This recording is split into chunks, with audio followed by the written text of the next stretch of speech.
Okay, so here's a set of alternator plates on a bike that we're doing a deep surface on.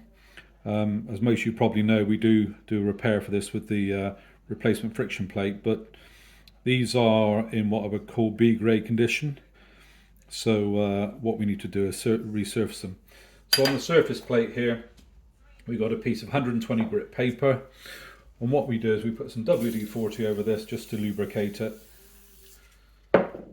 And then what we do is we run the plates in a figure of 8.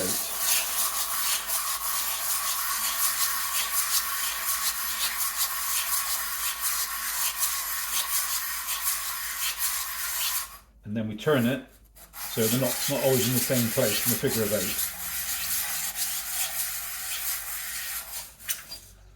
And we can see that's starting to polish out the high points there. So you do that until you take it right the way back. The same on this one too. So we'll put a picture up once it's finished. Okay, so we've now done these plates and we can see they're now in reasonable condition. Looking at the B plate here, we can see some minor scoring, but when you rub your fingernail over there, you can't feel it, so I wouldn't worry too much about that. If there is scoring on there, it's not too much of a problem.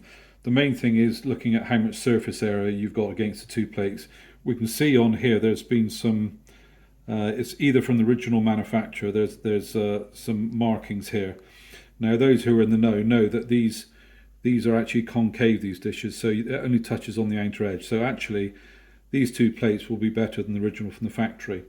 But I quoted these as being B grade plates. A grade plates are perfect, there's no marking on. These are B grade, so they're done. But I want to show you the other end of the extreme of this. Now this is two plates which I received back after sending another set out. So we refurbish these plates no matter how bad they are. Within reason, these can be refurbished. And this is really at the right end of the spectrum. You can see these plates almost welded themselves together here.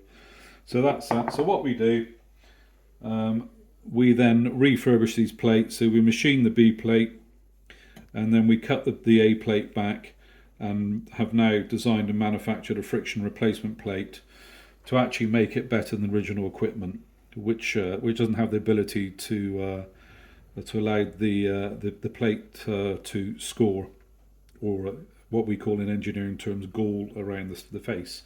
So that's it. So if your plates are bad, you can have the friction plate, but don't be frightened of giving it a go on a flat surface. Use a sheet plate glass if needs be, but in this case we use our engineering surface plate. So that's it.